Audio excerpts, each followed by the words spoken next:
Hello, readers and viewers. I'm Kusum Lata. I teach English in Sri Aurobindo College Evening, University of Delhi. I'm the author of this book on Plath, Pulsating Rythm of Life, a reading of Sylvia Plath. This book is published by Signorina Publications, New Delhi. I'm reading some excerpts from this book. Sylvia Plath's poetry has generally been acknowledged as the most compelling feminine voice of the 20th century. An oppressive sense of something towering and muscular shows up in her works, as is unusual in women poets. Her stature rests primarily on her posthumously published literary work, Ariel, a book of 40 poems, most of which had been rushed out during the last 3 months of her life. Critics hold divergent views about the poetry of Sylvia Plath, from Lowell's encomium in the introduction to the Harper and Row edition of Ariel, through George Steiner's approval, quote, "a bitter triumph, proof of the capacity of poetry to give to reality the greatest permanence of imagination," unquote, to Annette Lever's criticism, who saw in Ariel a final orgiastic ecstasy in which the horse's gallop stands as a double symbol for the pulsating rhythm of life and for the dispersion of the individual into blank eternity. There is a general tendency among the critics to tilt their appraisal of the poet's work towards one or the other of the many contemporary schools of literary criticism, trying to limit the poet within the parameters of one or several particular tags. Plath is labeled variably as psychological, biographical, confessional, extremist, feminist, iconoclastic, mad, suicidal, a cadaver poet, or a poet of the cult. Her poetry does draw upon the images which formed the essential ingredients of her life, but her creative mind, like a transforming lens, shaped them into strange, vivid patterns of art.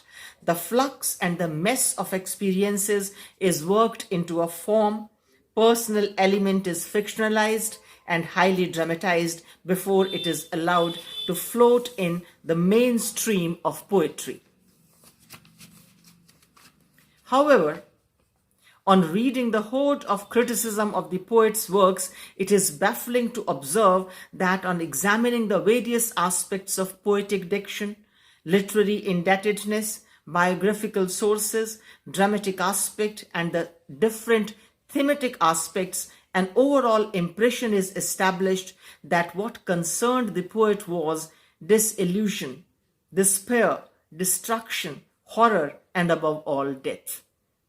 It is non-convincing that this genius of a poet, a pretty woman of 30, mother of 2 children, daughter of a self-effacing mother, a daughter ever in mourning for her dead father, wife of her peer in poetry, could be so morbidly negative towards the natural fountain of love and tenderness.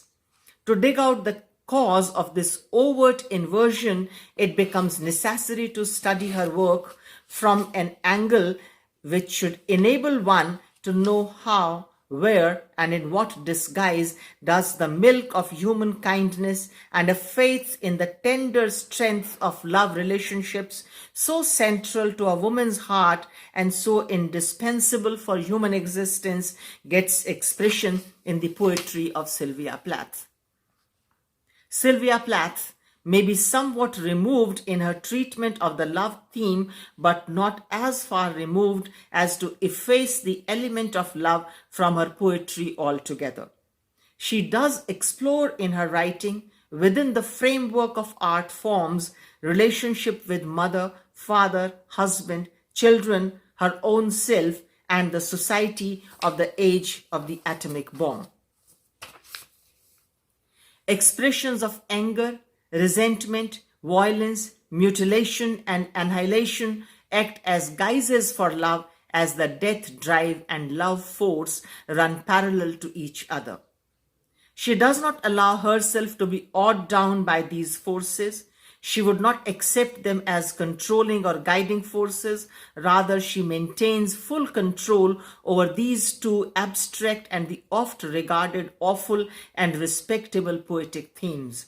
She is the enchantress, and love and death come dancing, wailing, whimpering at her beck and call. The deft movements that they make result from the perfect control her magic finger, which writes as if possessed, has on the strings by which they are held. She even has the guts to laugh at them, make fun of them or mock them, and place her subjects in farcical situations. Death is made to feel itself powerless, almost impotent, as it fails to generate the desired effect on the poet who refuses to accept its supremacy. Love in Sylvia Plath is more akin to a sense of well-being than romantic passion. Love in her poetry is an oblique strain, often weighed down by a sense of desolation and defeat, a wistful glimmer, lighting up in occasional flashes the dark, brooding face of night, revealing a beauty that lingers. Plath's perfect lover possesses a mystical, fleshless nature. The point is that although each character existed and may indeed be traced through the specific poems, her love poetry is best understood as the reverberations of sensibility against actuality, a poet's expression of fancy more than a woman's case history. Though her poetry escapes ordinary appraisal, yet it would continue to solicit vibrant attention for the profound suggestiveness it encompasses. Thank you very much.